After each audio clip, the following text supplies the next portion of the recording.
what David brings to the table is something which is so rare in international politics and in international affairs, and that is that he's a mensch.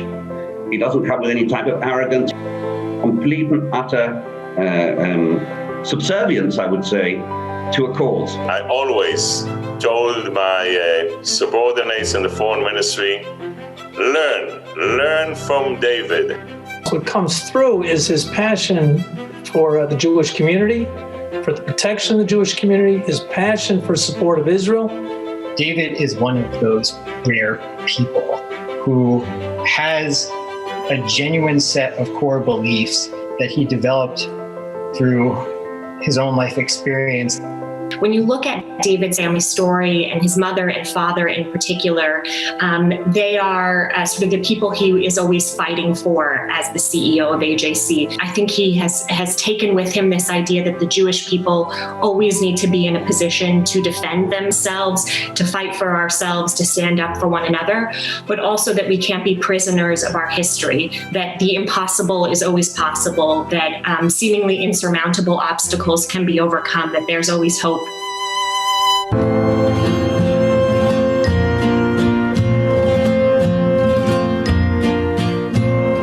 David has been involved in the Soviet Jewry movement when he was a young man. I believe he was 20-something when he arrived to Moscow as a teacher of English language. He met some Jewish refuseniks and Jews who wanted to immigrate to Israel but were not able to because they didn't receive permission from the Soviet government. He was so touched. He was so emotionally uplifted when he saw the suffering and the fight of the Soviet Jews. At this time, he decided that he will dedicate his professional life to the Soviet Jewish cause. December 1987, there was the biggest ever rally for Soviet Jewry in Washington. Different organizations struggled for Soviet Jewry. We were competing with one another, we were disagreeing with one another, we were refusing to sit with one another.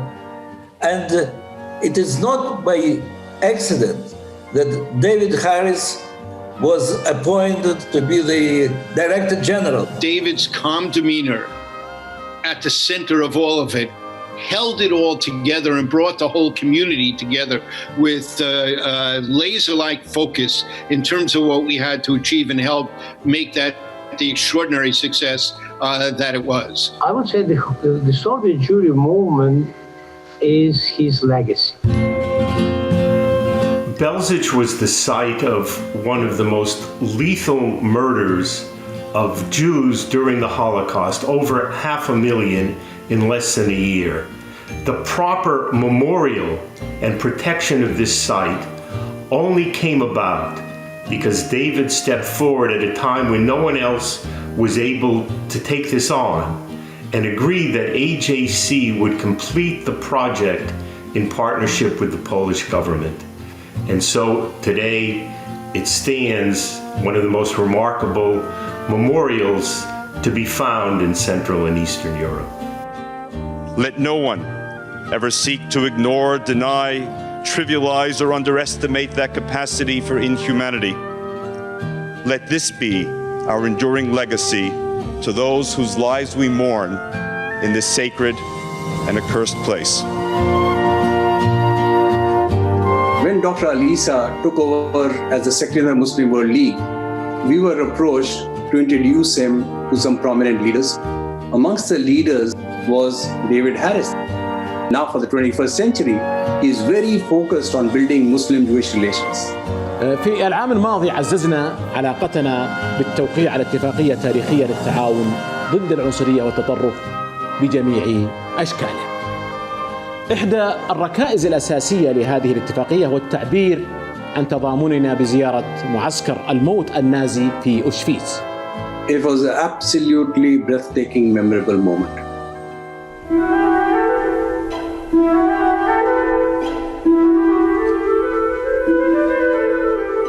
When David Harris took over as CEO, AJC had probably just gone through one of the most difficult periods in its history. AJC had to be put into a new direction. that would make sense to its constituency and make an impact on the broader Jewish community and the broader society. And David understood that AJC is about the protection of the Jewish community, fighting anti-Semitism, supporting Israel, supporting democracy. He made the organization much more focused. Essentially, the architecture of AJC grew enormously. AJC established offices really in every major continent.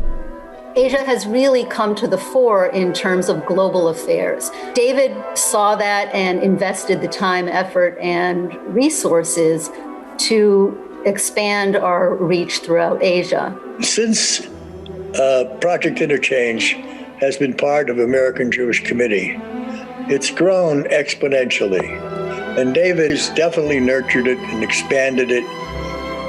He was really the first global leader to embrace German unification in 1990. So when an unexpected offer came to open an office right in the heart of this now newly reunited capital of Germany, it became the first physical office on the ground of an American Jewish organization in Germany. In the early years of 2000, that AJC decided to reestablish an office in Paris. It is much because of the leadership of David Harris. He decided that it was time for AJC to come back, to remind the French and European governments that they had a responsibility to basically protect Jewish communities in Europe and make sure that they are safe. At a time when the United States and Europe were really feeling some strain in the relationship about foundational principles of democracy, David spoke about a vision that he had for a transatlantic institute. David understood from the very beginning that you couldn't separate Latinos from Latin America, that there were organic ties between the domestic aspect of our work and the hemispheric aspect of our work.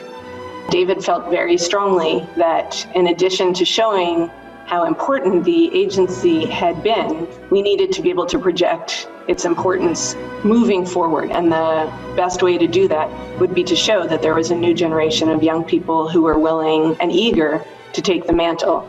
David actually shared our vision of fostering ties between Israel and Africa. And David saw an important opportunity to bridge the gulf of understanding between Americans and the peoples and the nations of the African continent. That fall, I sat down with David Harris and pitched the idea of this high school student program teaching kids about global Judaism, anti-Semitism in the US and abroad, and the Israeli-Palestinian conflict. He immediately said yes.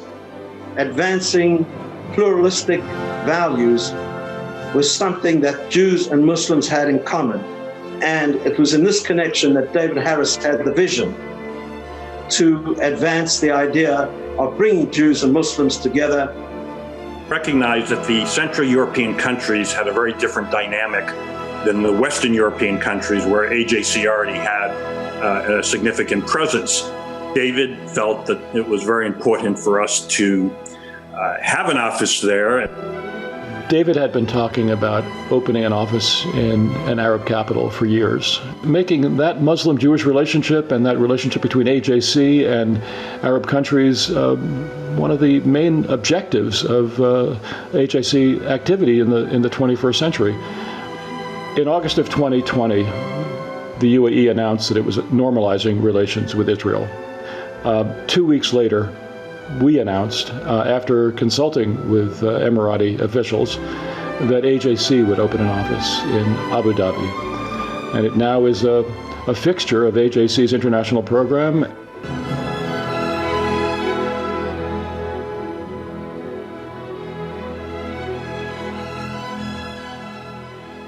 David's role at the committee is absolutely extraordinary because it took arguably the most influential Jewish organization in the country, and at a moment of need that he saw more clearly than anyone else, that there was a vacuum on the global scene. that needed to be filled in the fight against anti-Semitism and the fight on behalf of Israel.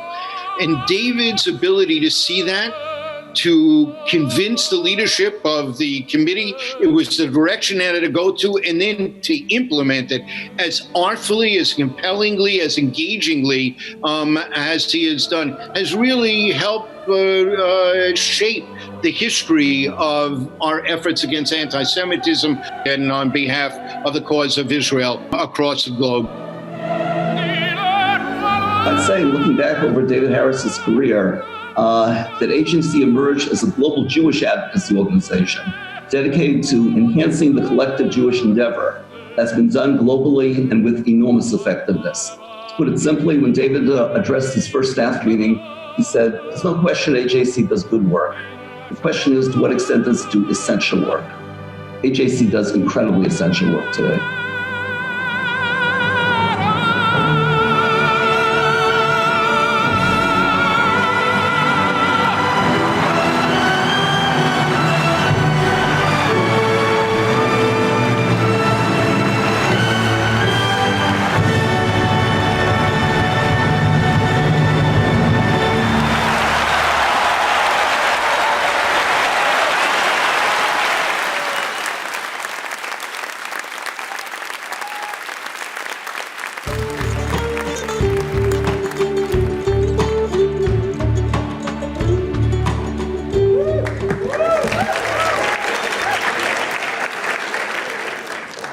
Good evening, and welcome to this special AJC Global Forum tribute plenary honoring David Harris.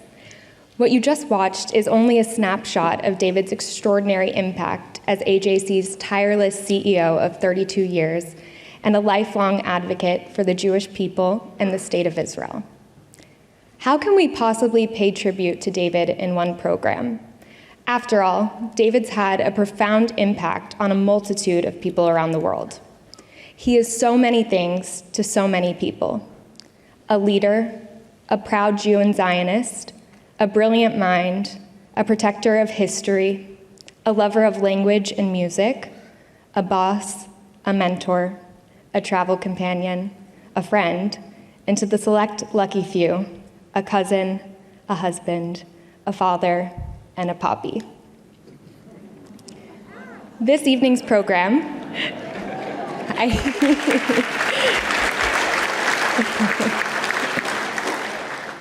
This evening's program will feature speakers and segments that touch on 4 central themes: David the Visionary, his place in Jewish history, his neshama, his soul, and most importantly, his mishpacha, his family.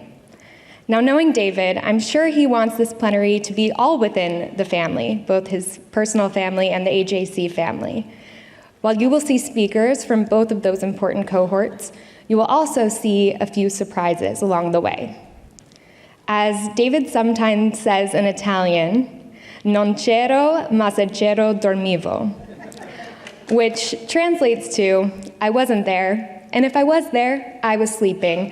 As in, David, if for some reason you don't like the surprises tonight, I had absolutely nothing to do with the planning. Being Chief of Staff to David Harris, without an ounce of exaggeration or hyperbole, is the opportunity of a lifetime.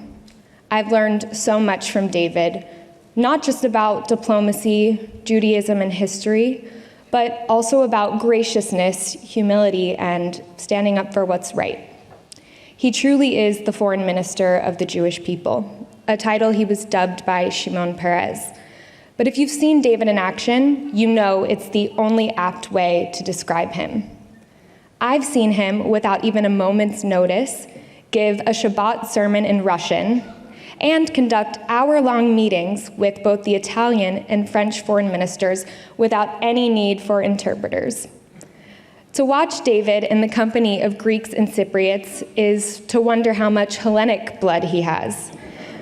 It's the same when he's in Germany, Austria, Poland, Chile, and even Japan. And with Jews around the world, David has a portable library of Hebrew words and phrases, Yiddishisms, Jewish religious and historical references, and Jewish humor that all enable him to instantly connect with others. This has never been a job for David Harris, but truly a life's calling and a personal mission. To quote one of David's heroes, Winston Churchill, "We make a living by what we get, but we make a life by what we give." David, you've demonstrated this throughout your entire life. You've given so much to so many, including to me. And inspired by you, who has never shied away from taking on seemingly impossible challenges, tonight we will do our best to honor you. As we begin tonight's program, David, let me be the very first person to say thank you.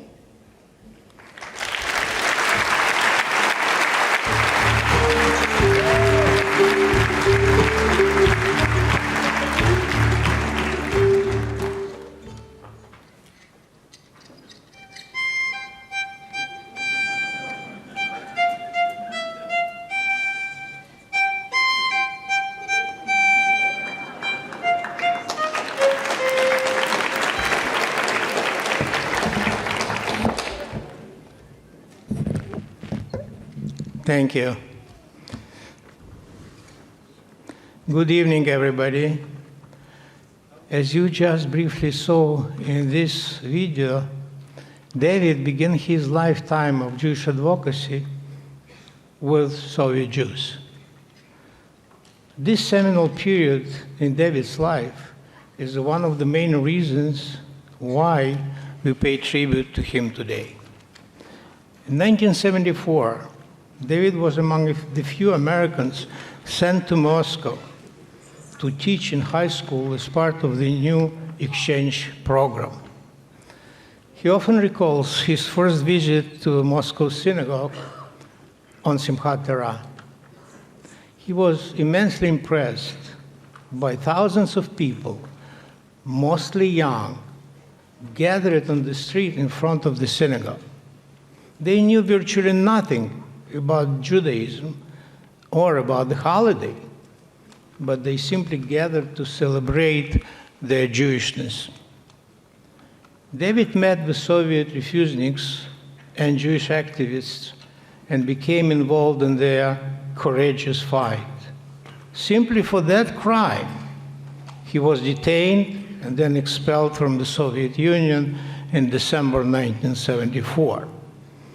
David then worked for hires in Rome and Vienna, helping thousands of Russian Jews who managed to escape the USSR.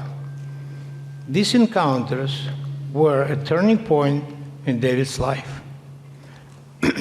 In his own words, David's Jewish identity was shaped and formed by the Soviet Jewry movement. As a young man, he decided that he would dedicate his professional life to the Jewish cause in general and to the cause of liberating Soviet Jews in particular.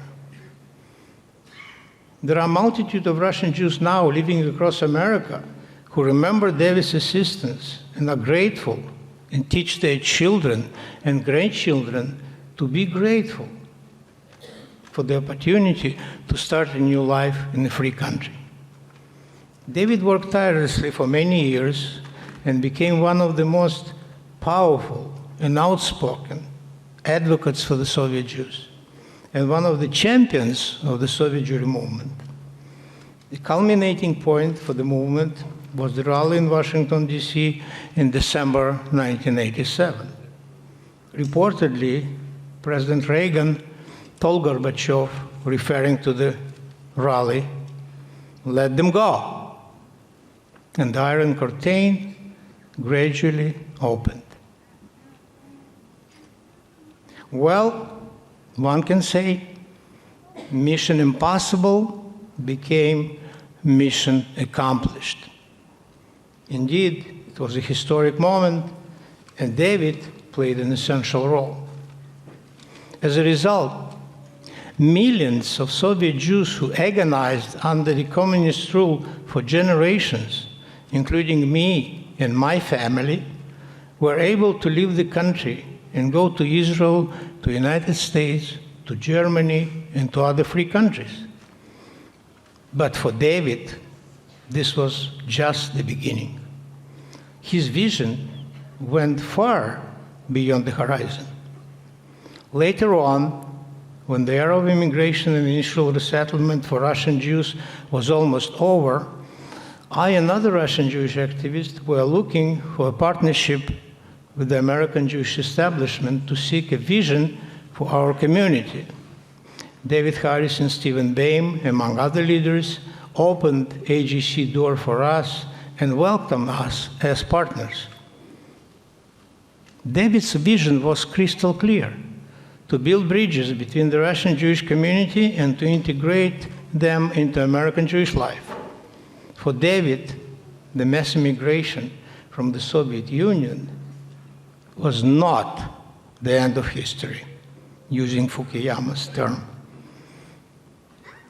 He understood that Russian Jews had a unique experience of survival, a unique understanding of the modern world, and this experience had to be incorporated within the American Jewish fabric.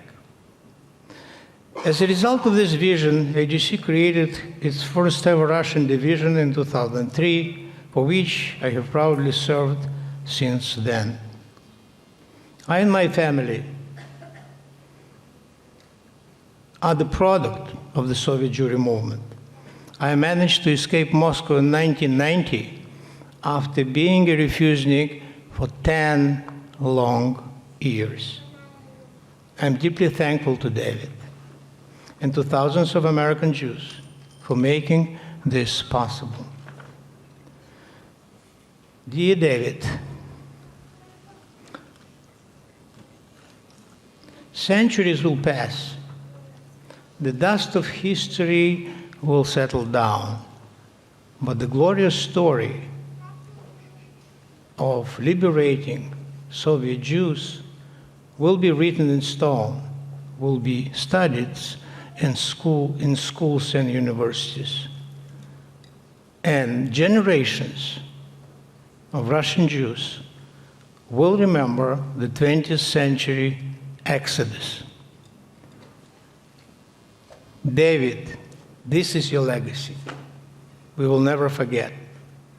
Thank you for saving, both physically and spiritually, millions of Russian Jews. Thank you.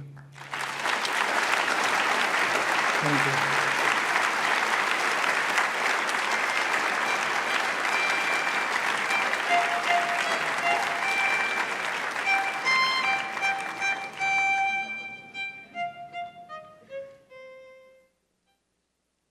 Virtually all of my 38-year tenure at AJC overlapped entirely with that of David Harris.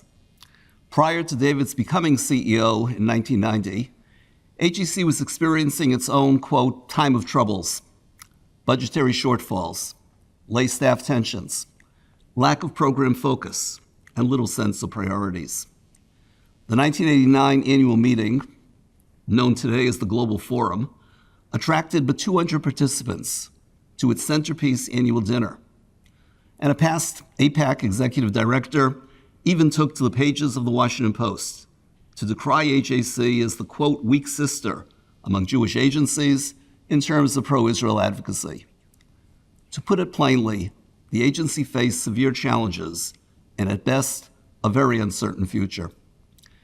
David became CEO with the express mandate of restoring the agency to its rightful position as the, quote, dean of Jewish organizations. As CEO, David took AJC out of the woods and brought it to unforeseen heights. On his watch, AJC became a truly global agency, with its footprint present on all 6 continents, impacting Jewish communities worldwide.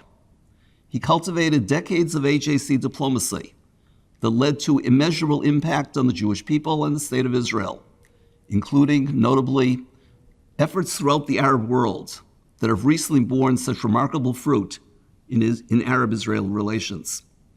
Even more importantly, David positioned AJC at the very center of pro-Israel activity, bringing thousands of influentials for visits to Israel through a revitalized Project Interchange, and interpreting Israeli policy for elites and publics, both within and without the United States.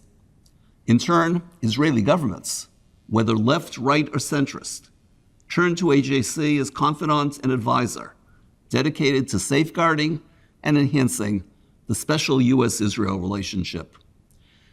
David also transformed and enhanced AJC's Jewish ethos. Once derided as the most assimilationist of Jewish organizations, AJC became comfortable and unambiguous in its Jewish identity and content, and became an agency of the entire Jewish people, embracing the totality of the Jewish world, from Orthodox to secular, and dedicated to advancing the collective welfare of the Jewish polity. At David's initiative, we engaged a range of public personalities in politics, culture, media, even sports, to express, through a series of ads on the pages of the New York Times, what being Jewish meant to them, so as to encourage a language of Jewish identity rooted in pride in Judaic heritage and aspirations for the Jewish future. In pursuit of these goals, David worked indefatigably and in close partnership with lay leadership and staff. For decades, I was privileged to have been part of his team. I came to appreciate his wisdom, his candor, and his personal concern for all those in his orbit. Whatever success I enjoyed largely is owed to the chemistry that prevailed between us, to say nothing of the loyalty and support I received from him. Similarly, AJC and the Jewish people have benefited enormously from David's brilliant leadership. He set an incredibly high bar for Jewish advocacy and statesmanship, and that bar will inspire those who will follow him for decades to come.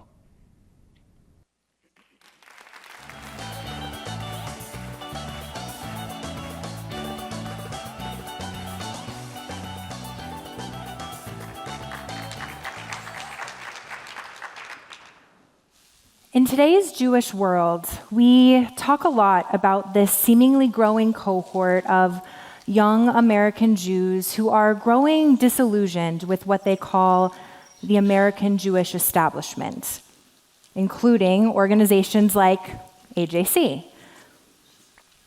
I stand here today as a young American Jew who couldn't be more proud to work for this organization that David built. But that wasn't always the case. When I first started working for AJC in 2015, I really wasn't concerned about anti-Semitism. I thought it was something that my grandparents had to worry about, even my parents, but not me. Even though my own community in Overland Park had experienced a horrific attack in 2014, I really thought of that as a fluke and not a pattern. And Israel wasn't my passion. I had just moved to DC, and for the first time in my life, had encountered parts of the Jewish community that were deeply critical of Israel, of policies that I had never heard of before and had no context at that time to understand. A lot has changed since that time. I and the rest of my generation have been faced with realities that we thought were behind us. And so now I'm able to look at AJC with a tremendous appreciation, knowing that David Harris and this organization were right all along about all of it. David was right about the many different sources of anti-Semitism and the need to be swivel-headed. David was right to unapologetically advocate for our own community and for Israel, even when taking up space for Jewish issues is very much not in vogue. And David was right to remain committed to nuance and nonpartisanship, playing a long-term approach that favored real, sustained impact over loud, performative politics. And so to David, I just want to say thank you. Thank you for your moral clarity and for demonstrating what it is to be consistently dedicated to your values. And thank you for building an organization that allowed me to grow with it, to grow into it, an organization that shaped me rather than shunned me. I couldn't be more grateful to work for an organization that has always and will always stand up for my future and does so with such integrity. You know, when I was in graduate school, I would always come across references to AJC in the history books about 20th century Jewish life, and I just thought, how cool is it that I'm working for an organization that had such a tremendous impact on our history? Well, there's really no doubt in anyone's minds that David Harris's name will be in the textbooks as well, as one of the great leaders of the American Jewish community. And how fortunate all of us in this room are to have worked with him, to have learned from him. The entire Jewish community owes David a debt of gratitude for all he has done to make this world safer and more secure for the Jewish people.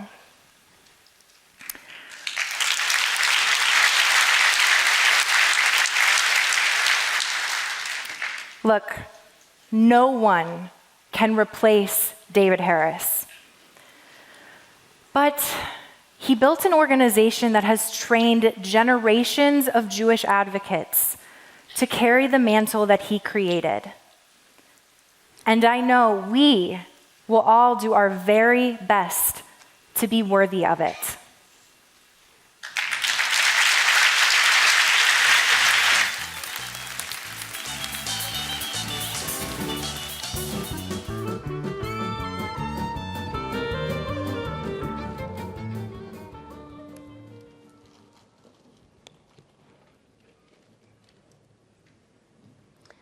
I am one of very few American Jews who loved Hebrew school. I know. I especially loved Jewish history. One particular book fascinated me. There was a chapter about Chaim Solomon, the financier of the Continental Army during the Revolutionary War. There was a chapter about Emma Lazarus, whose iconic poem, "Give me your tired, your poor," is engraved at the base of the Statue of Liberty. In the 20 years I've worked with David, I've thought a lot about that book and how deserving David is of his own chapter. What David has done for Israel and the Jewish people are not simply accomplishments of the moment, and he is not simply a great leader of our time. David is a great leader when considered in the sweep of Jewish history. David has exemplified that greatness not just by fighting against something, but by building a new path forward.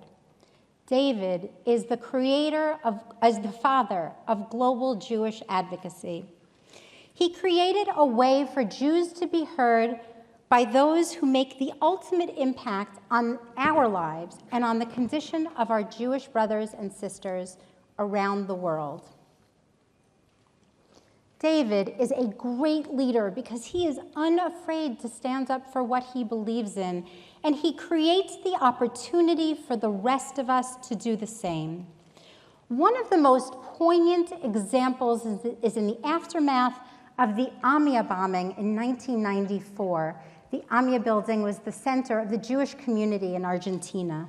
That bombing left 85 people dead and more than 300 people wounded. It's considered the worst anti-Semitic attack in the world since World War II.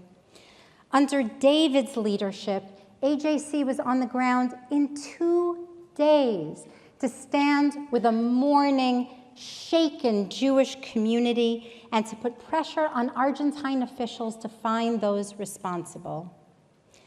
What always impressed me the most, though, is that David chose to lead AJC delegations on the anniversaries of the attack. He wanted for us just to be with our fellow Jews so that they would not feel alone. This was one of so many occasions when David made it possible for AJC leaders to express their own deep sense of Jewish peoplehood. David is a great man of Jewish history because with all of his intellectual brilliance and his accomplishments and his medals and his awards, as someone who has worked with him day in and day out for years, and who had the privilege of really getting to know him, I can attest to the fact that David is somebody who is motivated by love. He has tremendous love for the Jewish people. He has tremendous love for the people and state of Israel. He has tremendous love for the AJC staff, who, as busy as he is, impressively, David takes the time to really get to know.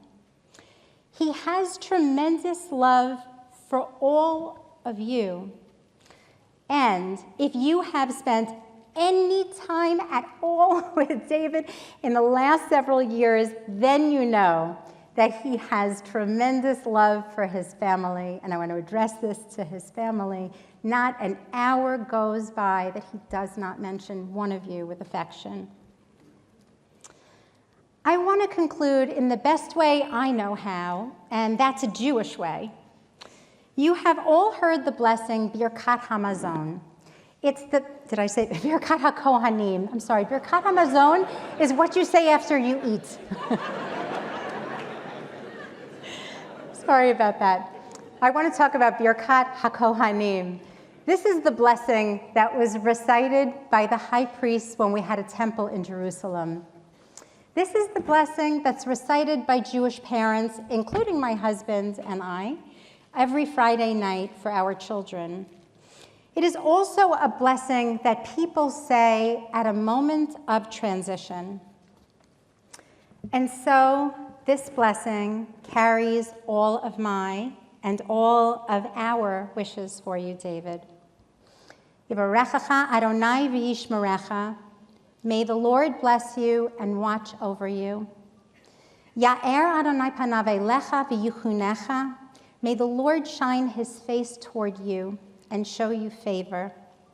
Yisa Adonai panav elecha v'yasem lecha shalom. May the Lord be favorably disposed toward you, and may he grant you peace.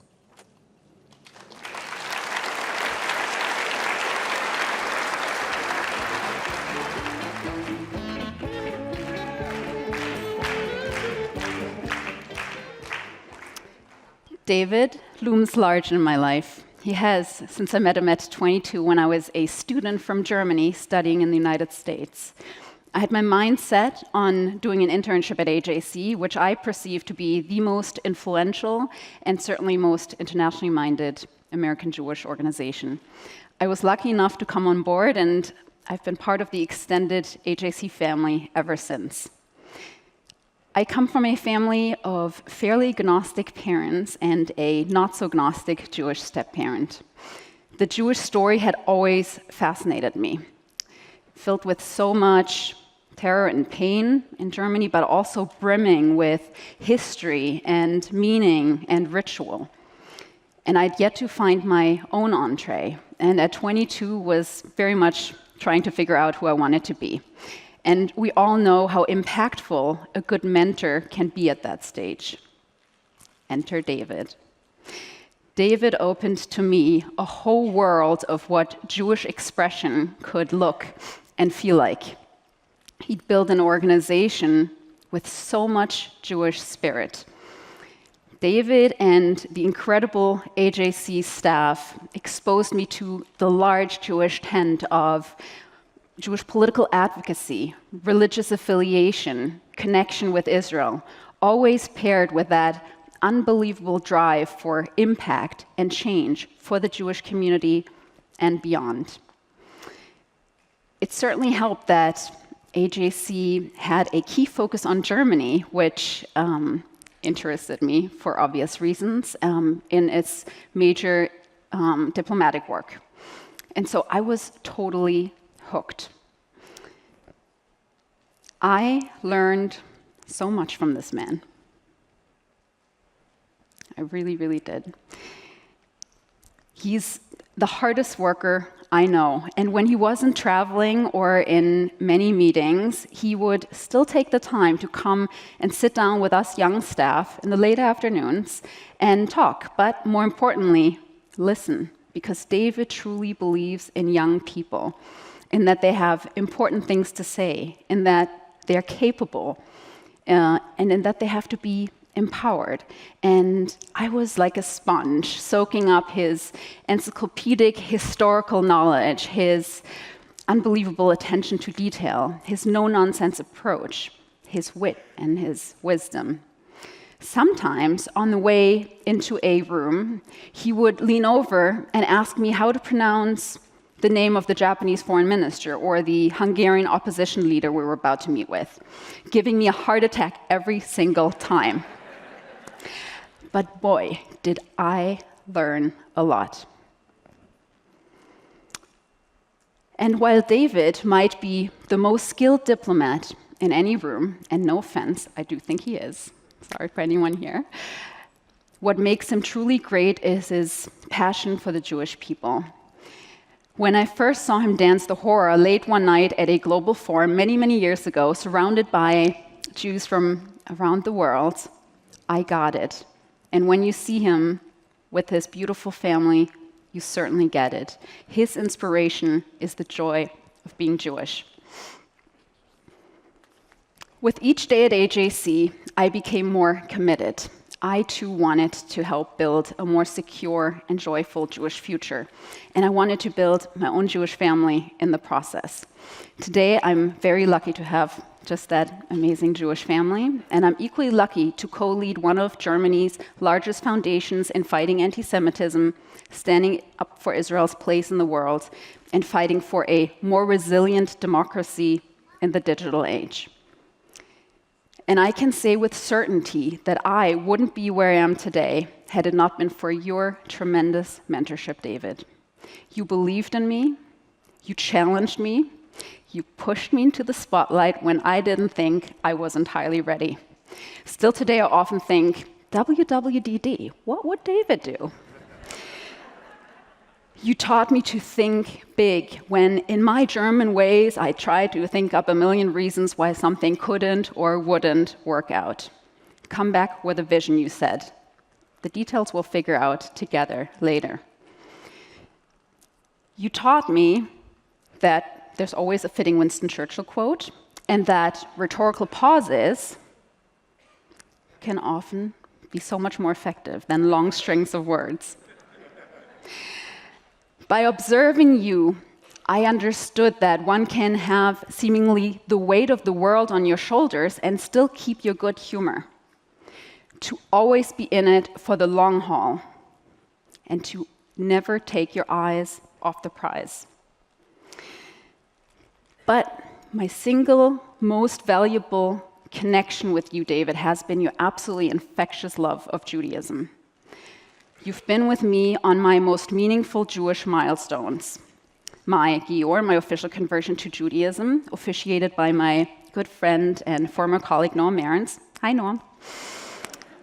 My Jewish wedding, Jonas Bris, Maya's baby naming, my first very exciting trips to Israel, my forays into Jewish diplomacy.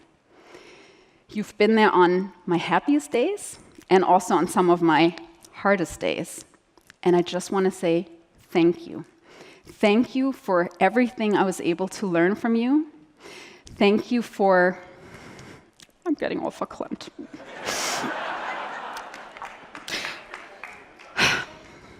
Thank you for your passion for the Jewish people and for the state of Israel, which is truly unmatched. Thank you for always showing up for me and for continuing to do that. And for that, I just thank you and I love you.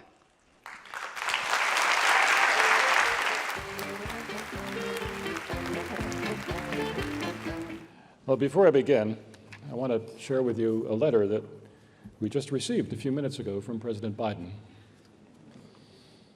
Dear David, congratulations on your extraordinary 32-year tenure at the helm of the American Jewish Committee. Throughout your storied career, the name David Harris has been synonymous with AJC.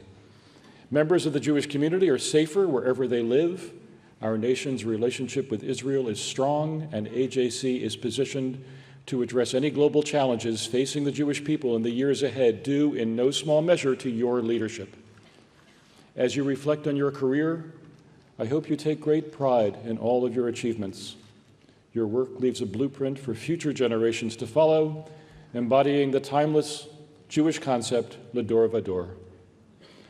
Mazel tov on your seminal contributions and your lasting legacy. Keep up the good fight. Sincerely, Joe Biden.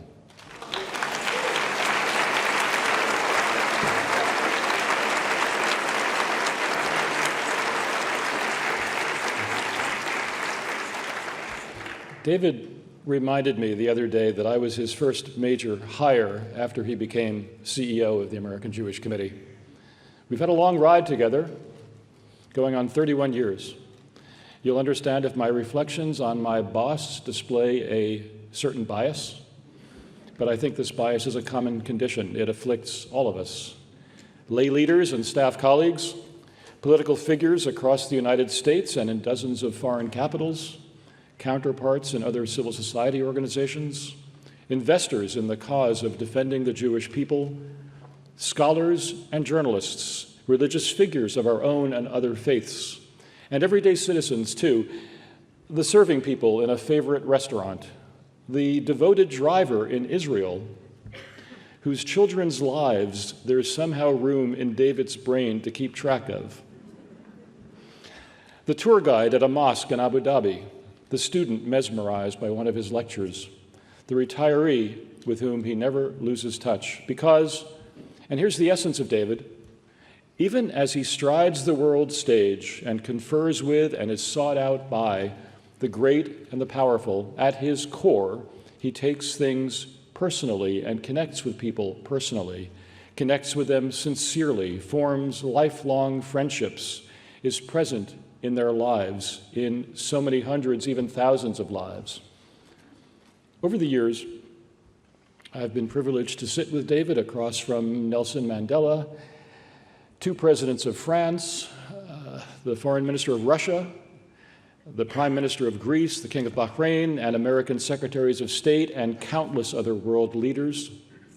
He has always made the right point, the definitive argument, the strongest defense of the Jewish people and of Israel, with sensitivity and perceptivity, with dignity and respect, and an unequaled command of facts.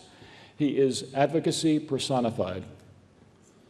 But what has touched my soul even more, and I suspect many of us have precisely the same feeling, is David's humanity, the elaborate gift he arranges when a colleague passes a milestone anniversary, the emergency relief drives he launches when natural disasters or wanton violence tear into a vulnerable community in America or abroad.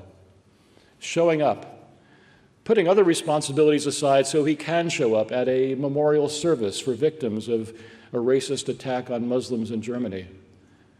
And in Israel, leading a solidarity mission with AJC board members as Saddam Hussein's rockets are falling. And on the White House lawn, for the signing of historic peace deals between Israel and Arab neighbors.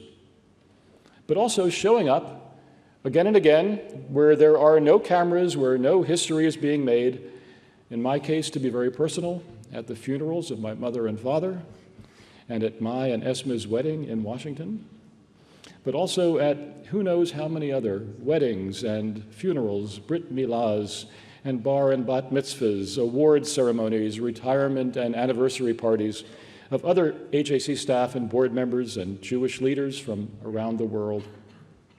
David is there. You can count on it. And you can always count on it when a Jew is victimized or threatened, or a friend of the Jewish people is threatened anywhere in the world. He will mobilize the machinery of AJC, the moral and political capital we have amassed under his leadership, and he will be relentless, and he will help. He's done it again and again for Soviet Jews and Ethiopian Jews seeking escape so they can practice our faith freely, for Eastern European Jews seeking some equal measure of restitution for the crimes of the Holocaust, for the victims of anti-Semitism and their families seeking justice and seeking protection as attacks rise everywhere, for brave and righteous non-Jewish allies seeking to advance understanding in societies weighed down by intolerance. When Israel is under siege, physically or intellectually, under rocket fire or terrorist attack, or under political fire in international forums or the media or on college campuses, there is no voice rising in its defense more compelling, more credible, more effective than David's. For unshakable love of Israel, belief in the necessity and the miracle of Israel is in David's core, as is his excitement, really his ecstasy, as a proud Jew whose family bore the scars of our people in the last century at being alive in this particular moment of Jewish history to witness and play a role in safeguarding Israel's rebirth. And not just its rebirth, not just Israel's existence, but Israel's full integration in the community of nations and its full integration in the Middle East. One of his guiding visions, and it has shaped our international and interreligious agendas for much of his tenure as CEO, is the achievement of true understanding, true peace, true brotherhood between Israel and its Arab and Muslim neighbors, all of its Arab and Muslim neighbors. The Abraham Accords breakthroughs we've been celebrating since 2020 and that our Global Forum plenary highlighted this morning were turning points in history, but the wide arc of that turn began decades ago in a gradual building of trust and confidence, year by year, visit by visit, across the Arab and Muslim world. Under David's leadership, AJC played a pioneering role in that process. The mission to advance peace between Israel and its neighbors, like so much of David's work, has made substantial progress. Signs of that progress are everywhere in this year's Global Forum. David Harris will continue this vital work, and he will continue to inspire us to fulfill his vision. For, as the Mishnah teaches us, he is not free to desist, nor are we. Thank you, David, for providing that vision, that wise leadership that has molded AJC into the unique and essential instrument it has become to articulate and defend the interests of the Jewish people, the values and the beauty of our tradition, the security and the wonder of Israel. Thank you for your wit, for your warmth, for your ceaseless creativity, for your infectious passion and energy. My mentor, my colleague, my frequent traveling companion, my friend, David, I simply can't thank you enough.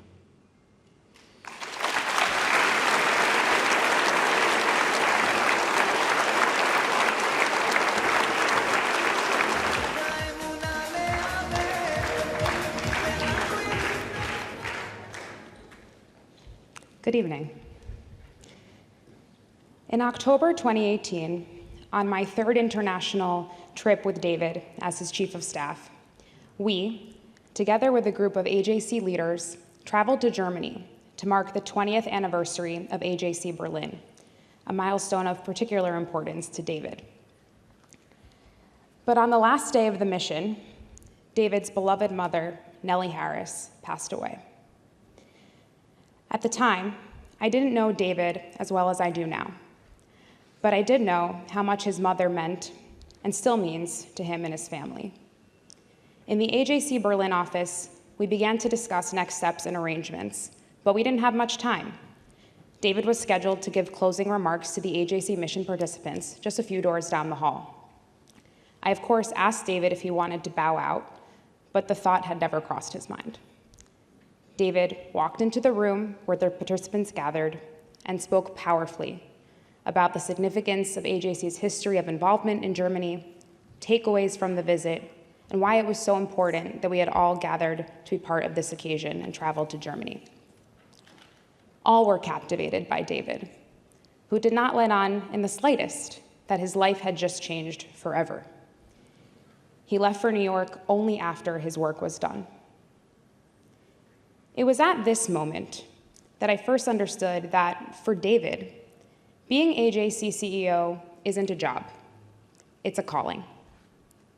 It's the embodiment of his life's mission to advance the well-being of the Jewish people. He is not one to miss a chance to make an impact, and in this instance, he was not going to miss an opportunity to empower our AJC lay leaders. Even in this moment of immense grief, David was able to turn on that inner switch that perhaps in his case truly never turns off. I was in awe of him, and this strong memory has stayed with me ever since. In the book of Exodus, in the story of the burning bush, God calls out to Moses, and Moses responds, famously as we know, "Hineni, here I am." This becomes a turning point for Moses, setting him on the path of Jewish leadership. David, I believe, was born ready to say Hineni, a sense of purpose that was further solidified by the experiences of his family in the Second World War and the experience of his wife Juju's family as Jewish refugees from the Arab world. Jewish advocacy is David's Hineni, and we, the Jewish people, are the beneficiaries. This calling is at the center of his neshama, his soul, his very being. It's what fuels him and what places him in a category of his own, both as a human being and as a Jewish leader. It's why David was able to stabilize and rebuild AJC, from reestablishing financial security to designing and engineering AJC's architecture of global Jewish advocacy, as you saw earlier. It's what bolsters his once-in-a-generation mind and makes him an orator of the highest caliber, better than most presidents and prime ministers, if we're all being honest. It's why AJC rediscovered its J, becoming both proudly Jewish and Zionist, and more than that, Hamisha, making AJC into the family it is today, because we really are a family. It's why he has incredible respect for the AJC staff. Never in his 32 years as CEO has David given a speech or published an op-ed written by another staff member. Think about that for a second. Rather, he attracts and surrounds himself with talented, passionate people and helps them to shine. And lucky for me and many others, he places a premium on internal promotions. Just as David invests so much of himself in AJC, he invests in people. He emphasizes the dignity of every staff member, lay leader, person.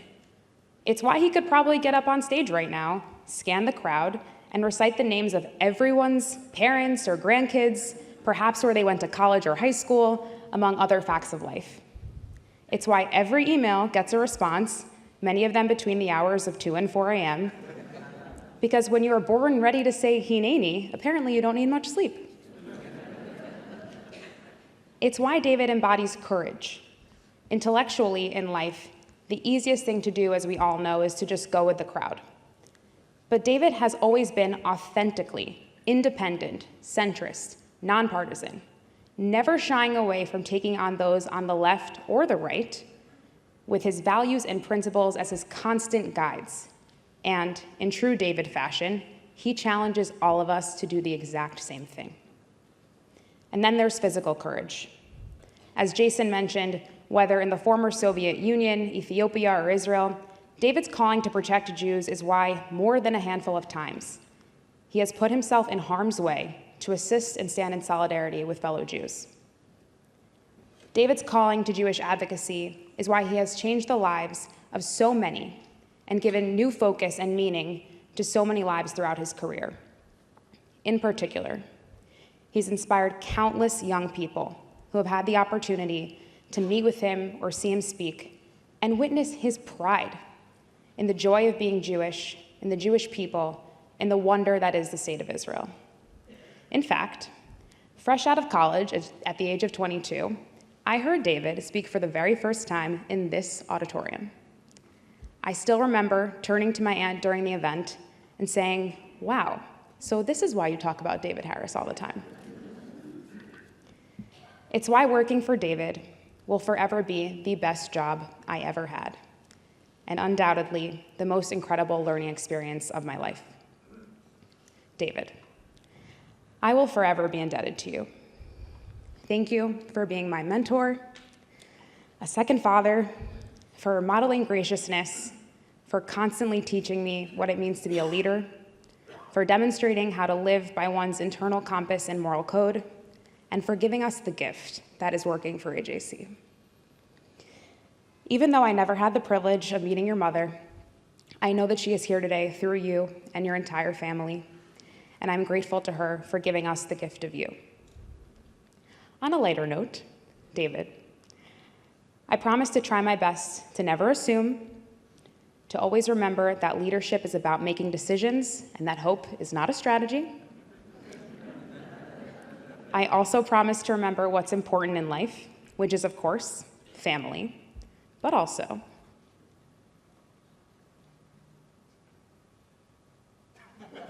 Winston Churchill.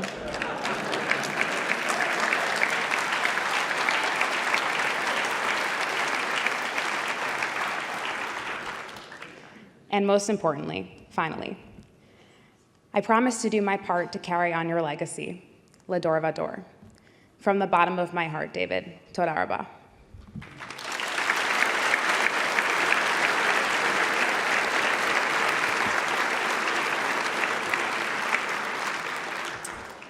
It is now my distinct honor to introduce our most important section of the evening, Mishpacha, family, David's family. But before they speak, please join me in thanking the entire Harris family on behalf of AJC for sharing David with us for all of these years.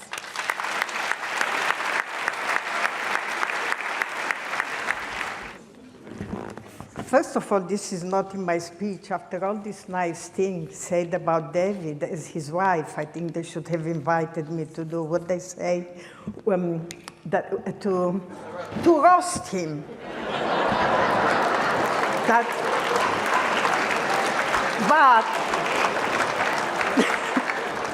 But I cannot, so I have to go to my speech.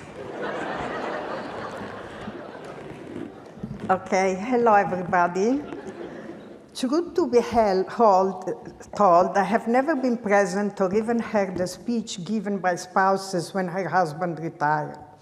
So I do not know the protocol. Are you supposed to profess your undying love and respect for your husband? Telling him that it's okay, that now he's going to be with you all the time?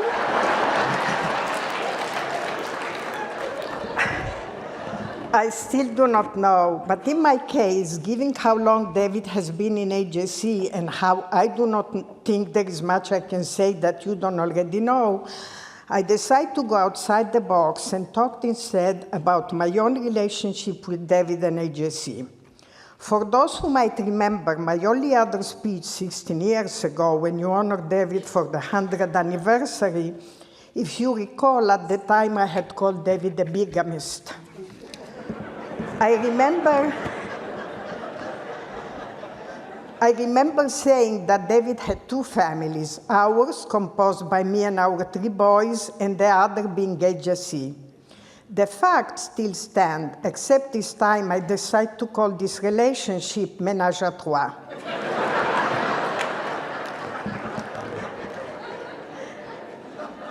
And I have to give credit, and if I have to give credit to David for an incredible thing, is the fact that he was always able to maneuver these two relationships, never neglecting either family. One of those two families, ours, grew, and now we have 3 wonderful daughters-in-law and 4 grandchildren, soon to be 6.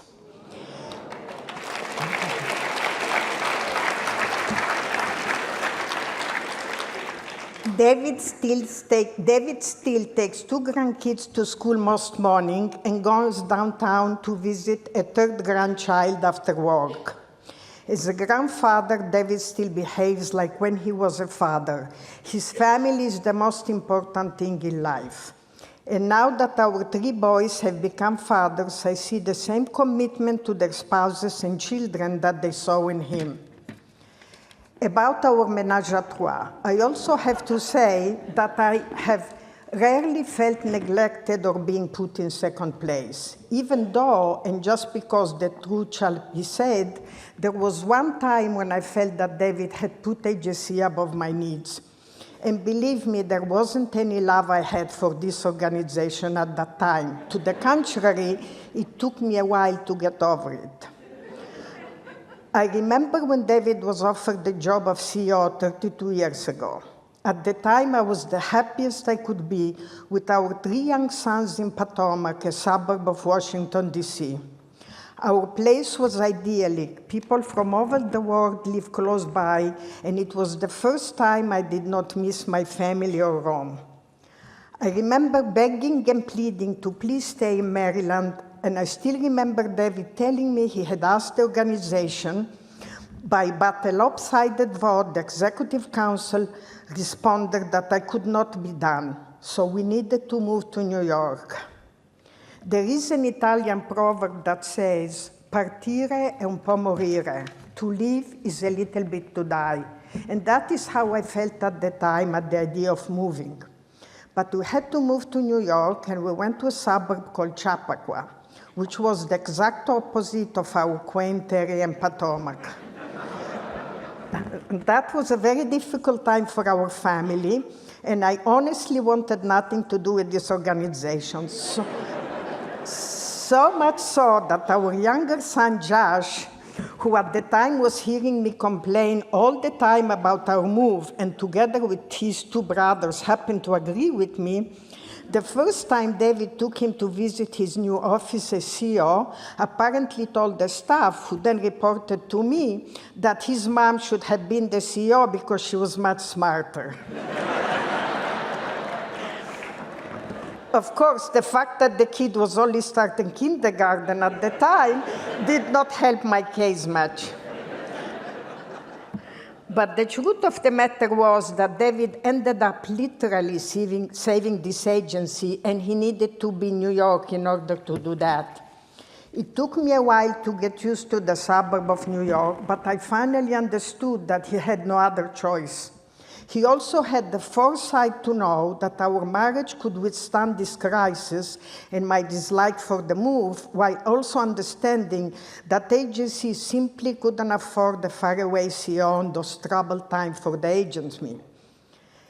And that is why I felt in a way I had inherited his other family, you all. So I had 2 choices: to remove myself from it or to embrace it as my own. I first met David in Rome in 1975 while he was helping Soviet Jews resettled, and then followed him to Vienna, where again he was working in the Austrian office doing the same.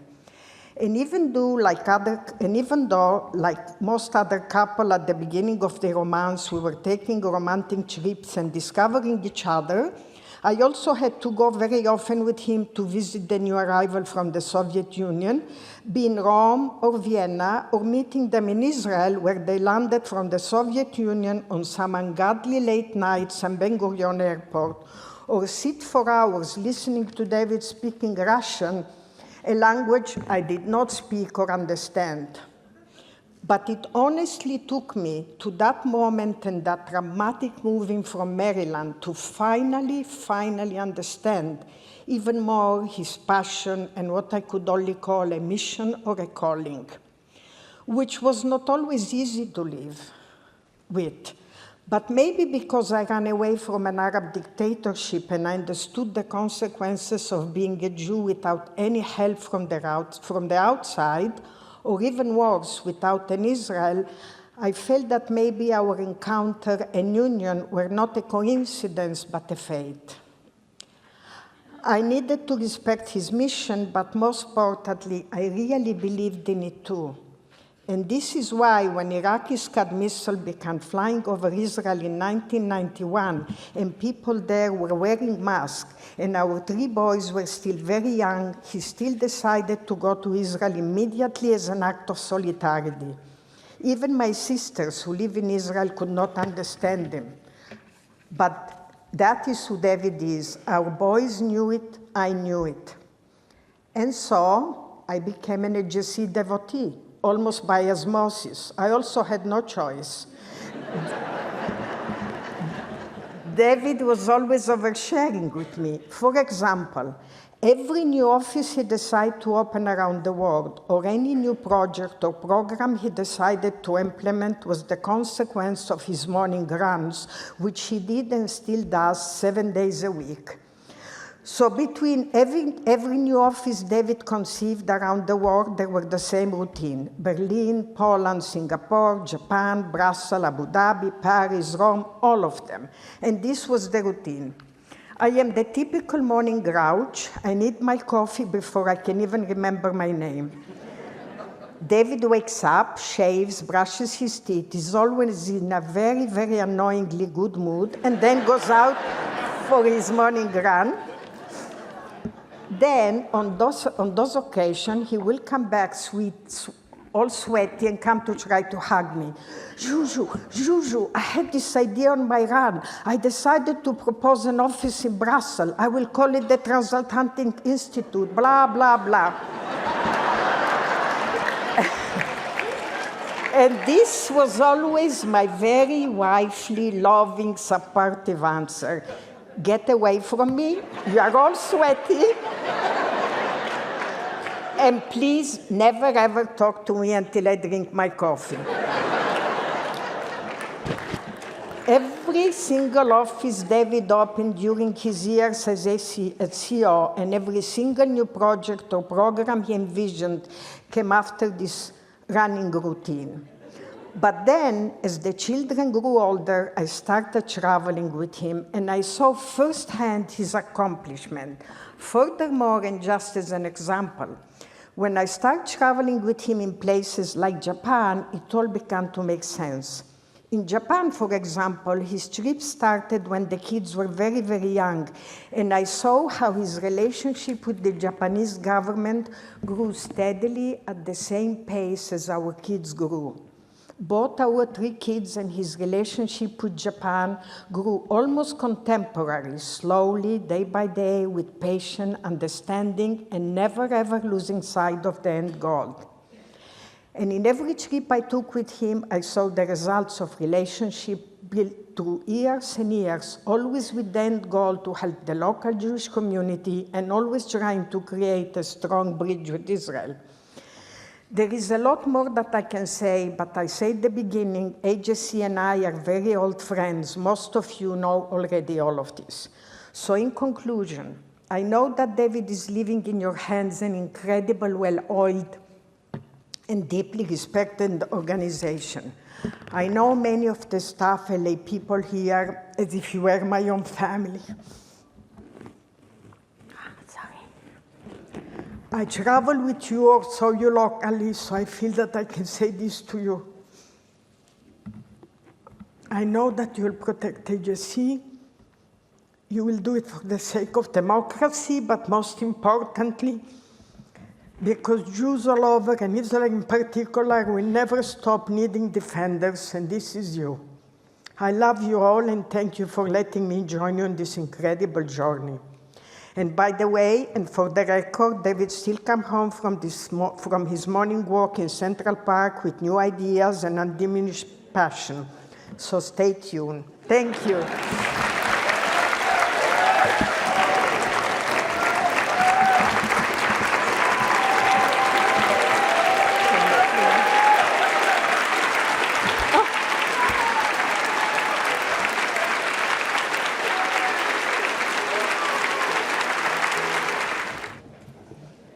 Before I begin, I would like to address a vicious rumor and allegation surrounding my absence these past 2 days from the Global Forum. While some, I'm assuming my brothers, have claimed that I, as David's oldest son and the heir apparent of AJC, refused to accept a peaceful transition of power and have been working actively with the Sarasota chapter to contest this decision. I just want to tell you that all such rumors are untrue. They are fake news.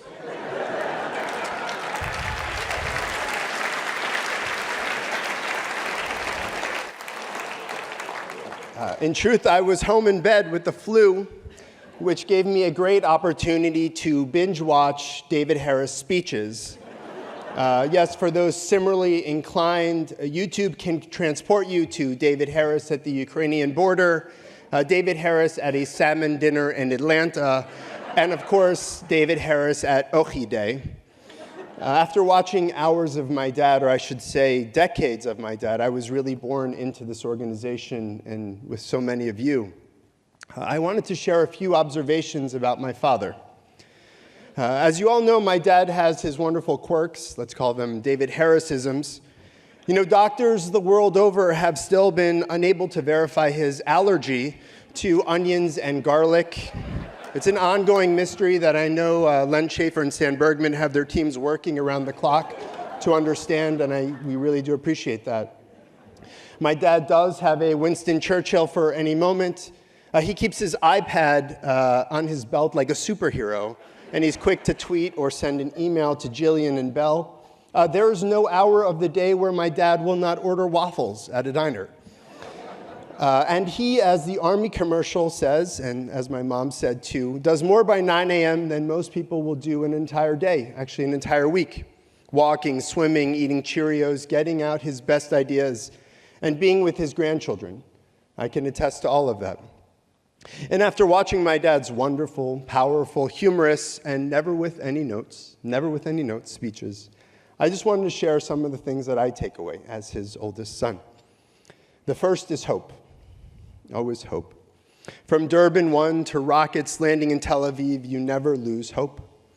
Your voice carries a powerful calm, a man who's lived through difficulty, both your and our families, and acknowledges that the most difficult times require principle-empowered leadership.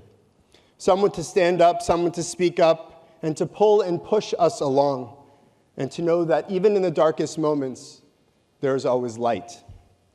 You are a keeper of the flame, one that goes back almost 6,000 years for our people, and you use that flame to help us, all of us, to see, to warm, to protect, to inspire, and to light fires in all of us. With each speech, each event, you see that flame inside of you, burning bright, and then in those who all have the privilege to hear you speak. The second is what if? For you, World War II and the Holocaust are your centering points. You often talk about what you would have done. Would you have stood up? Would you have sat down? What would you have done in Berlin or Paris or Budapest in the 1930s? In your life, your work, and your character gives me no doubt of what you would have done, because it is who you are now. When missiles land at Sderot, you're on the first plane to Israel.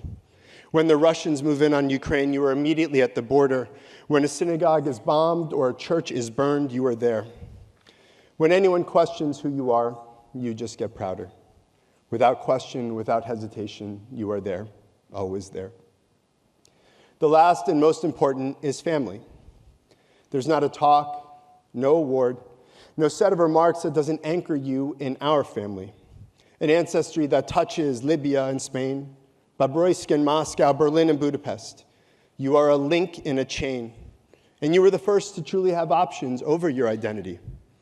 America gave you the choice to dilute your sense of Judaism and history, but instead you chose to only enhance the concentrate, to be more Jewish, to be more proud of your identity, and to carry forth the legacy of your mother and father, our grandparents, and those before you, our ancestors. And most importantly, you pass that on to me, to my brothers, to our kids who are probably destroying some room in this beautiful synagogue right now, to let us truly see a man who knows who he is and what he stands for without question. And you always stand for us. You could be in Tel Aviv in the morning with Scud missiles raining down and still be home in time for hockey or soccer, or passing the gift of frugality to my brother Josh. Frugality, sorry. Family is everything to you, both holding on to the rich and difficult history of our ancestors and getting on the floor and building magnet tiles and having infinite patience for the mundane pursuits of the Berenstein Bears with the next generation. Dad, I know you like to say you're running a relay race and seeking to sprint over the finish line. But I ask that you instead think of yourself as a keeper of the flame. A race is solitary and often in circles. When a race is over, you have your medals and photos, and you stand on the podium to commemorate your endurance. And then the solitary race continues with another sprinter with a baton, but a flame. Our flame continues to give light, to warm, to guide, to protect, and is fueled by the mighty embers of generations of leaders, from Moses to Herzl, Ben-Gurion to Begin, from our ancestors to you. Heroes, and heroes in the way you define them. Courageous, empathetic, righteous heroes. That flame, your flame, will live on for generations of Jews who walk taller, more proudly, and are alive thanks to you. And most importantly, you and Mom created and nurtured that flame in all of us, in me and my brothers and in our children. Like the generations before us, my brothers and I have a tendency for overheating in summer months, and a principled belief in what is right, and an unwavering understanding that our families come first always. We got that from our parents, and I know that our kids will inherit that too. Dad, after today, after October, your flame will continue to burn bright and shine a light onto Mom, onto us, onto your children, your grandchildren, your great-grandchildren, and our people, the Jewish people. May you always remember and tend to that flame, and embrace gratitude every day for the amazing things that it has and will illuminate and ignite for you and everybody else. I love you.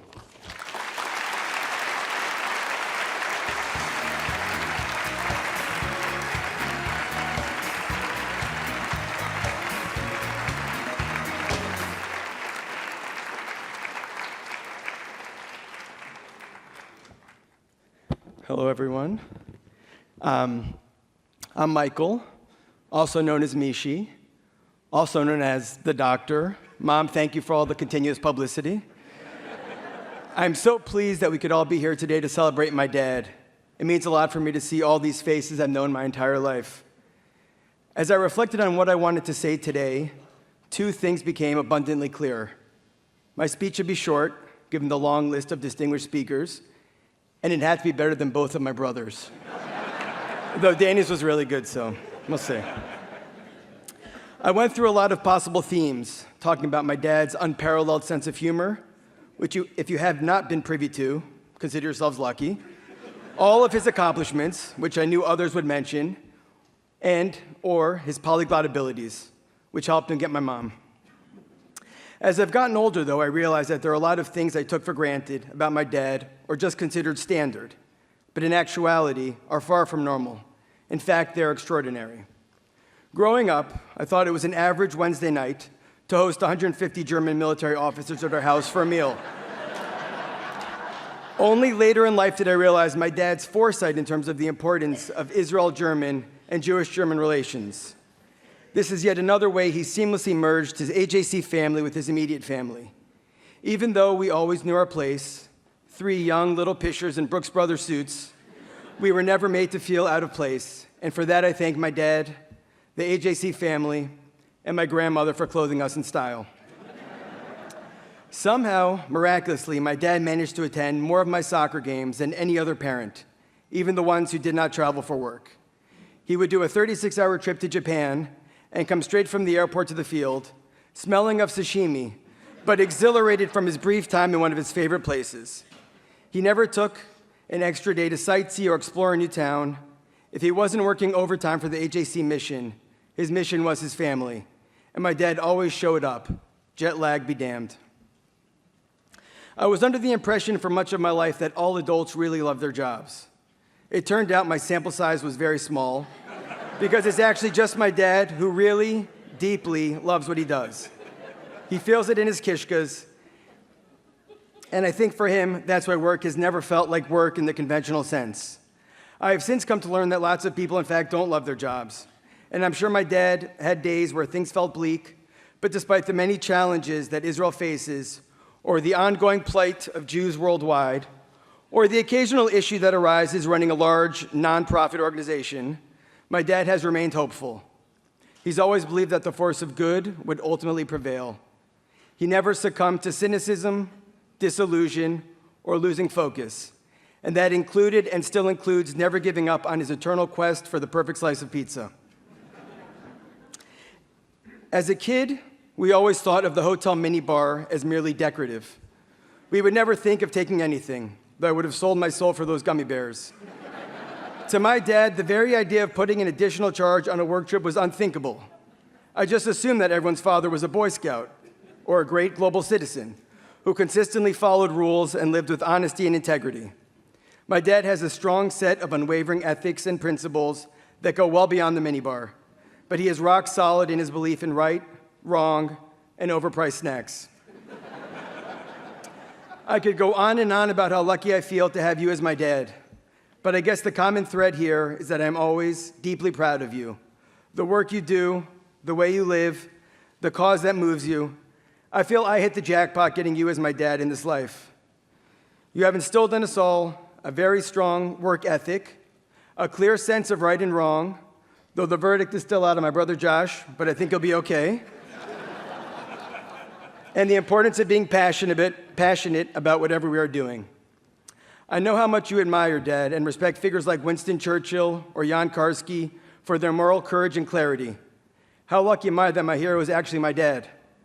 I love you, and I cannot wait to see what great things you do next.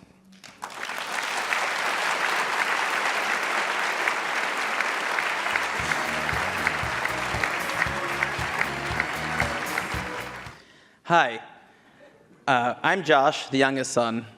Within our family, I've always been known as the one who took the greatest interest in my dad's work at AJC, so frankly, I'm confused why my brothers were even asked to speak tonight. But I guess once a diplomat, always a diplomat, huh, Dad? I had wanted to discuss how my dad imparted his uncanny skill at debate, advocacy, and persuasion, at which I find at least he's second to none, on me.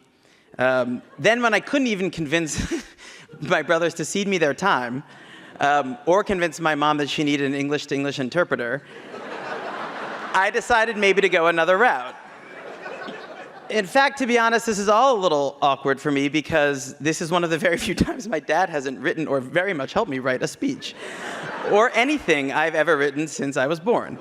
I think that the fax machines of various hotels throughout Asia, Eastern Europe, the Middle East, have all seen some of my best middle school social studies essays, and I appreciate it. I did hear he wrote Mishi's speech, though. Truth be told, I've been planning this speech for some time, and it's not because I had any inkling that my dad would step down. In fact, my dad has been at the AJC since I was 5, in this position at the AJC since I was 5, so my entire conscious life, he has had the same job, and you've all been extended members of my family, and I've actually known many of you since I can remember. I grew up at AJC. I've been to 34 global forums. There was 2 that I missed. That was controversial. I've been on over 150 trips and delegations. I've worked in the mailroom in the New York office. I mean, I wasn't paid, so we can talk about that. Maybe, Ted, that's something that we could take up later. I worked at the reception desk in both the DC office and the New York office. I even threw the first ever Access after party, which second to the Chappaqua crisis was probably the maddest my mom's ever been at my dad for letting me do that. And this was all before the age of 13. So as has been said by many, Shimon Peres often referred to my dad as the foreign minister of the Jewish people. So at the ripe age of 5, I fancied myself the deputy foreign minister and the youngest foreign minister, deputy foreign minister ever to be. So I've long imagined, as I was saying, how my dad and I would be celebrated when we decided to pass the torch. But I've picked up that tonight is more about him, so on we go.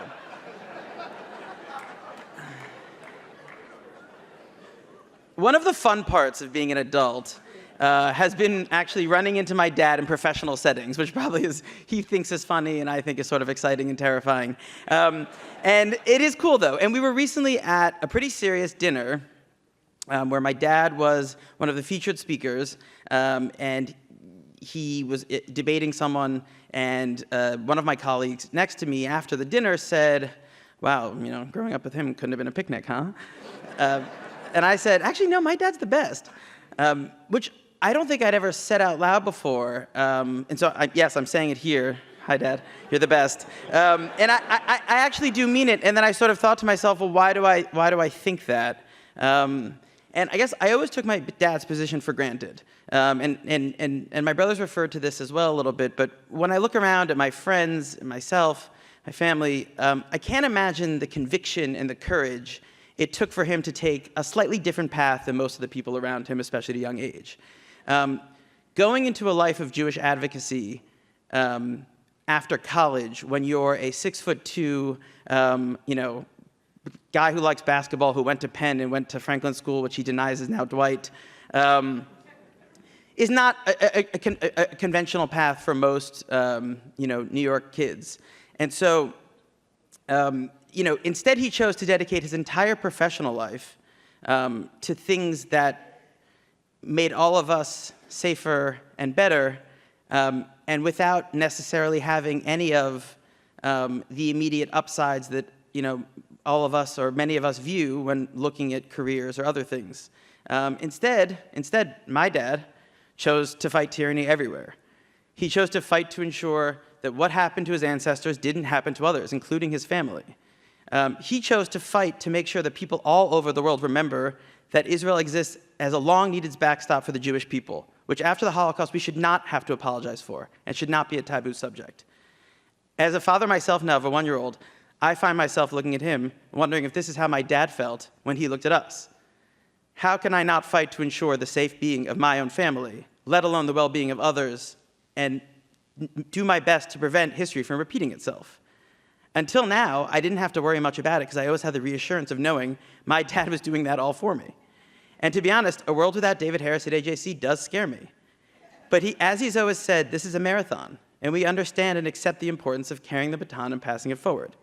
We might not do it as artfully as you did, Dad, or with as many food sensitivities, but we will keep fighting. Lastly, as the famous saying goes, I think it was La Rochefoucauld, or I was told it at least as a young age, behind every great man, there is my mother.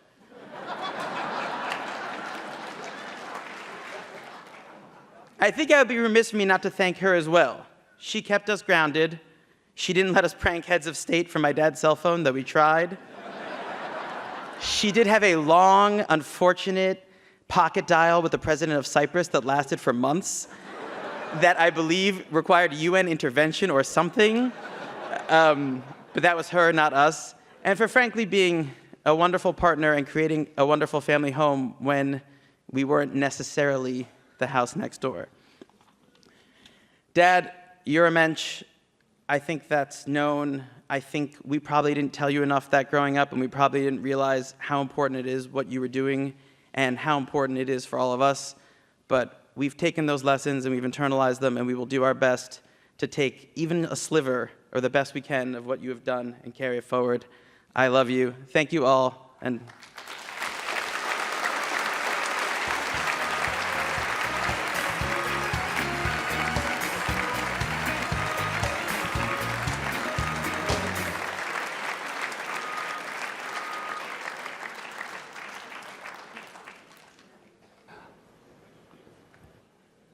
friends and family, please welcome tonight's guest of honor, AJC CEO David Harris.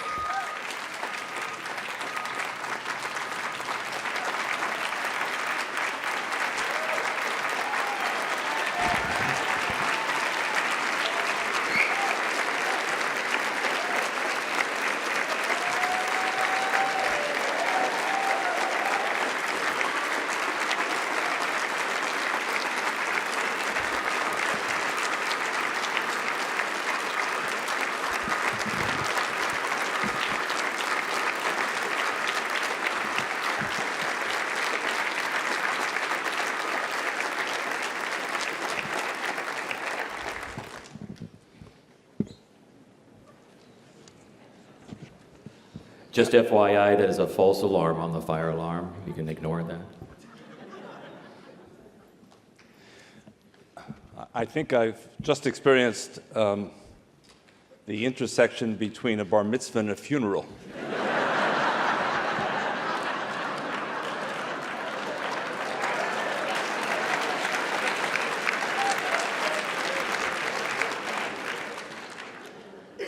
But as we're told, it's everyone's secret wish to be present for their own funeral,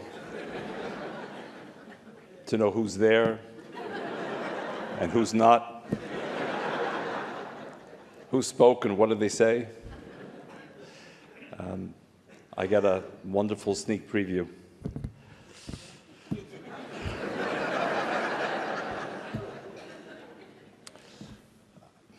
I'm rarely speechless, but this is a pretty challenging moment for me.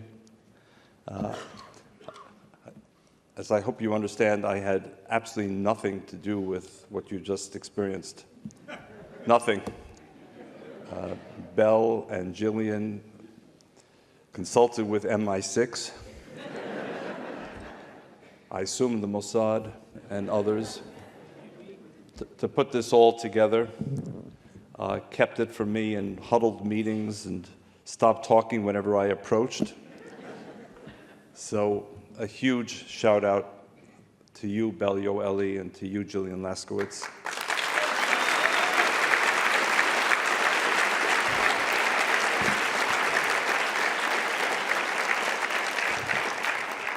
And to everyone who spoke. And all I can say is, Baruch atah Adonai Eloheinu melech haolam shechechiyonu v'kiyimonu v'hiyonu lazman hazeh.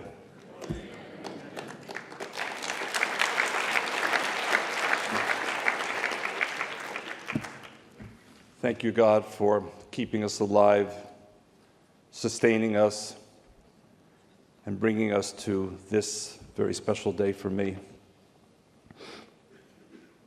I'll tell you a story that I've never told before, which is probably to some of you unimaginable.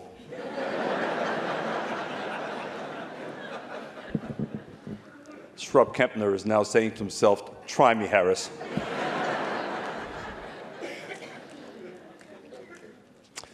In the summer of 1970, I spent a couple of months at the University of Marseille in France, studying French language and literature. We had programs during the morning through lunch, and in the evenings and in the afternoons, we were free. And we'd sometimes take the public bus and go to a beach not far from the center of Marseille and frolic. One day, a few of us were there on the beach, and it was a rough sea. We were on the sand watching, and there was a motorboat maybe 100 yards from the coast, and it capsized. And there were probably 7 or 8 people on that boat. And we watched as the people on the boat began swimming towards the shore and dealing with the big waves. And then my friend, I think his name was Peter, and I realized that one person was stuck, didn't know how to swim, was out there alone with the heavy seas. So Peter and I ran into the water, and we swam as well as we could, as fast as we could, to reach this person, and we did. And we brought him back to shore, and he was still alive. And then we had a very strange moment. The others from the boat who had reached the shore rushed to their friend and completely ignored us, as if we didn't exist. And I've always wondered what exactly happened. Were they embarrassed that they had left him behind and didn't turn around and go back for him? Or maybe they were troubled that 2 obviously non-French had done what they might have done. But the lesson I learned from that was quite simple. If you do it for the gratitude, don't do it. I enlisted in the Jewish Army in 1975, 47 years ago, not for the gratitude, but simply because I thought it was the right thing to do, just as it was for Peter and me to try and save that fellow. And so what I want to do tonight, very briefly, because the hour is late, is express gratitude to 4 groups of people. And the first is my family. And I'm waiting for a screen. This lady, Nellie Chender Harris, my mother, born in 1923 in Moscow. She was a single mother for most of my life. And among the many things that she instilled in me was a pride in being Jewish. My mother never graduated from high school thanks to Nazi Germany. And she couldn't read a Hebrew prayer book, but she knew who she was, and she never flinched.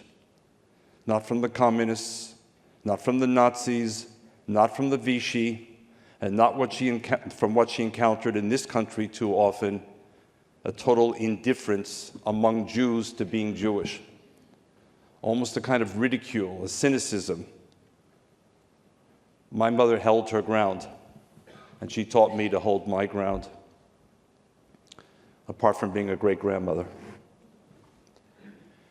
And the next person, my father. My father, who, as many of you know by now, had quite a wartime story.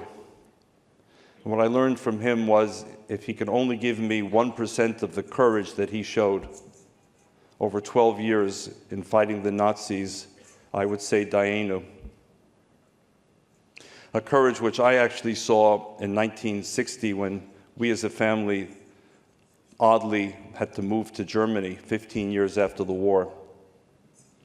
And when I saw my father rush out of the hotel room in the middle of the night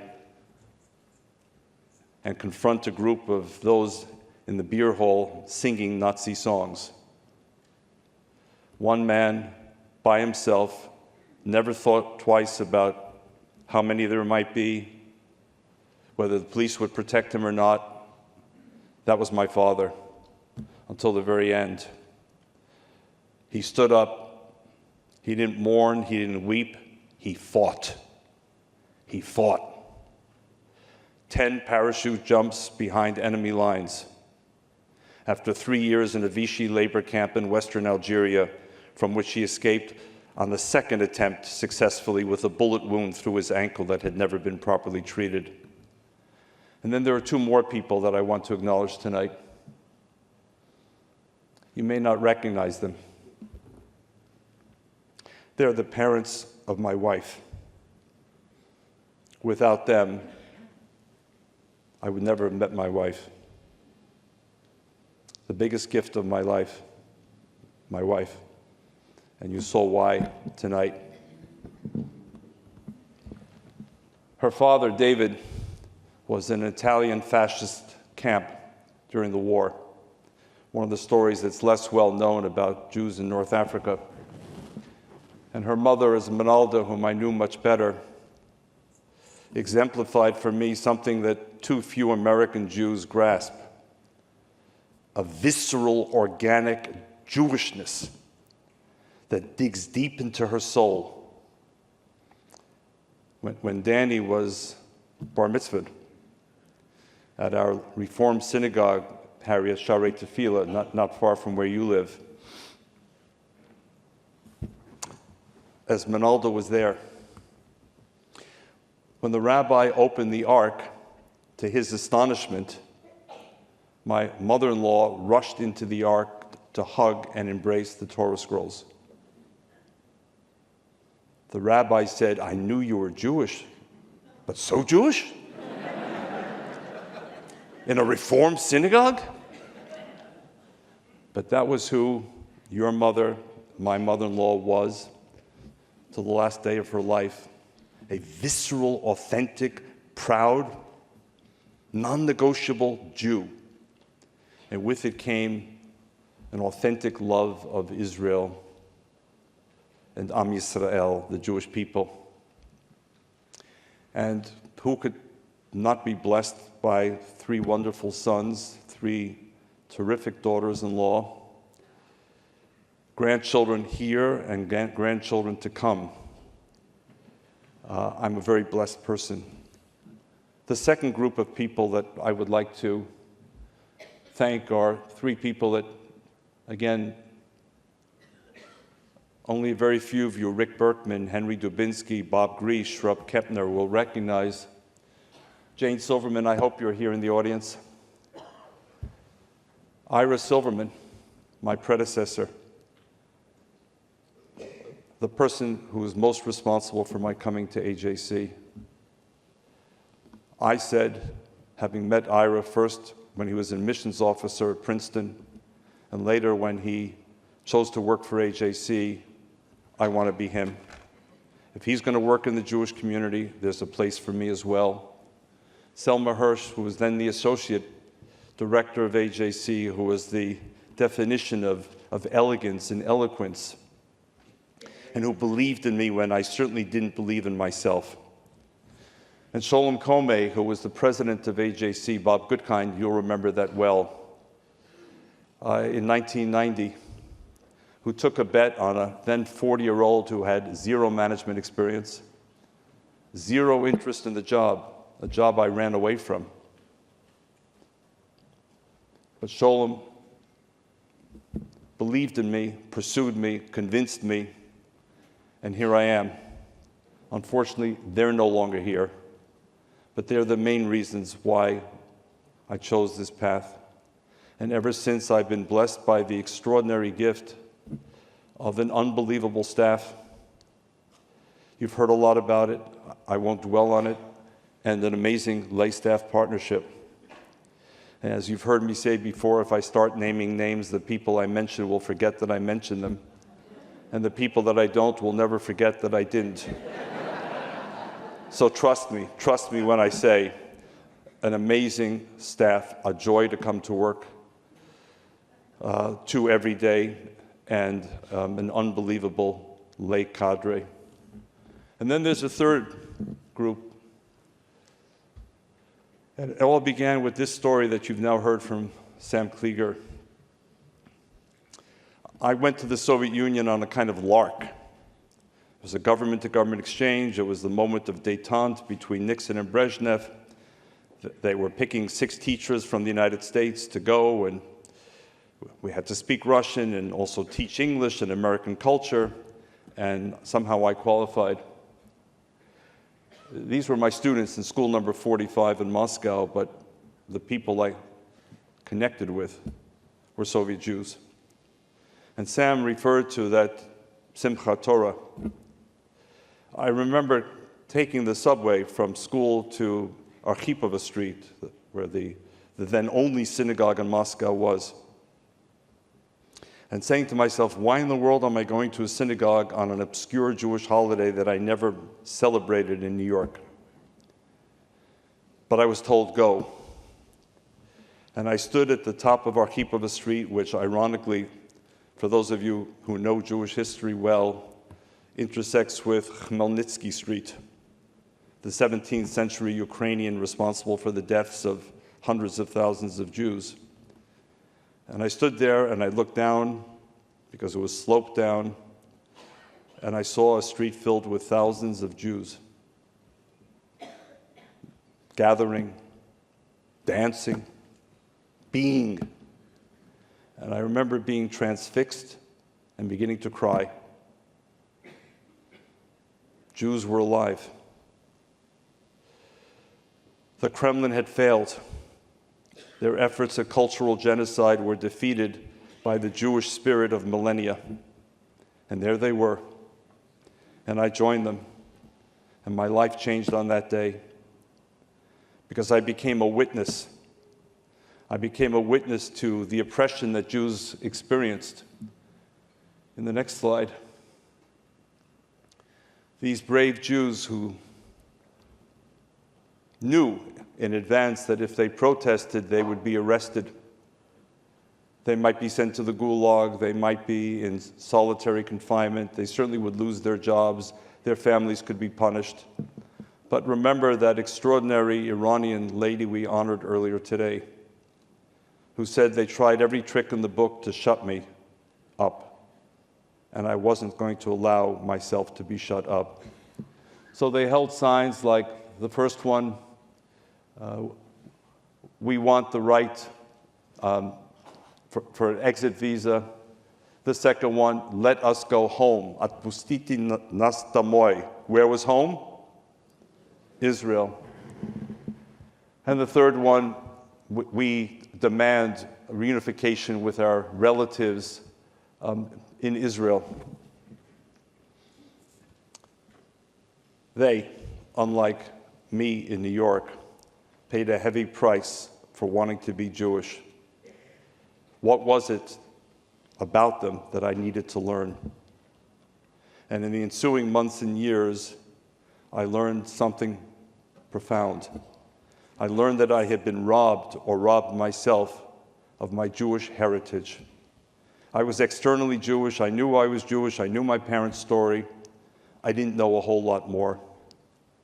And then I began to discover that we are the heirs and the guardians of perhaps the most extraordinary civilization in human history, that has created, as the late Jonathan Sachs said, a human algorithm for how to live and why to live and what's the purpose of it all. And why would I walk away? And so I embraced it. And so I give a special thanks to Soviet Jews in the Soviet Union, those with whom I worked later in Vienna and in Rome, Jews that we worked on together, for instilling in me, from their experience with tyranny,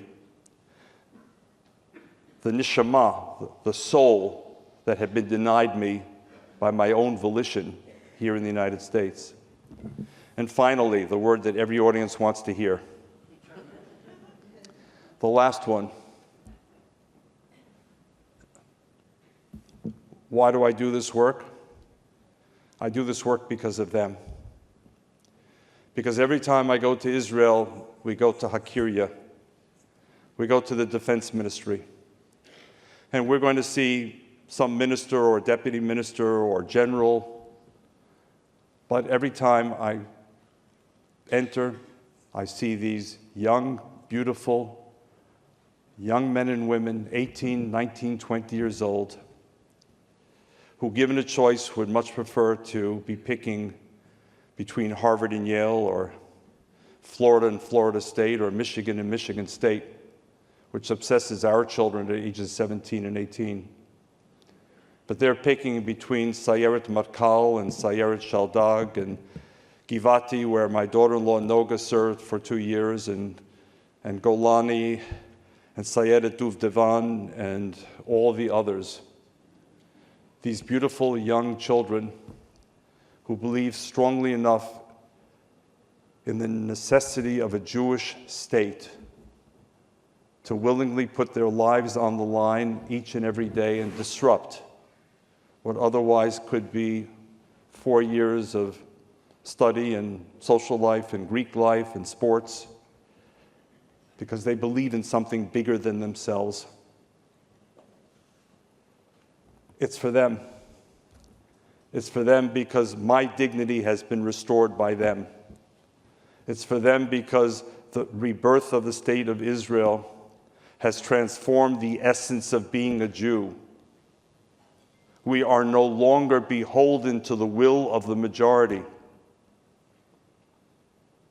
We can take our destiny into our own hands. And that's exactly what they've done. And they'll make mistakes along the way because statecraft is an imperfect science.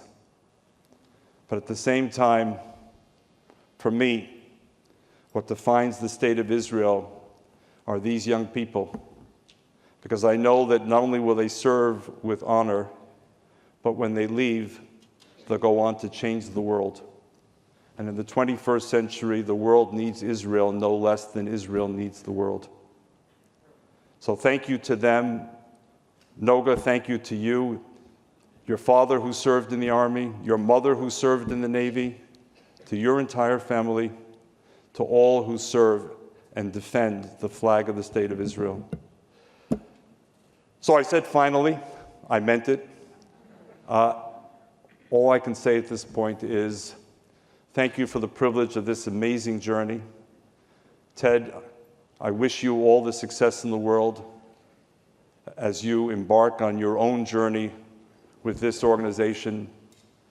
And the next leg of the Keeper of the Flames, Danny, or the relay race, we'll have that discussion separately. I'll happily take the image of the Keeper of the Flames, especially if it involves my children, my children-in-law. Thank you to my beautiful family and my grandchildren. Thank you to all of you for making these last 32 years and the 11 that preceded it when I was still at AJC. Am Yisrael Chai. Am Yisrael Chai.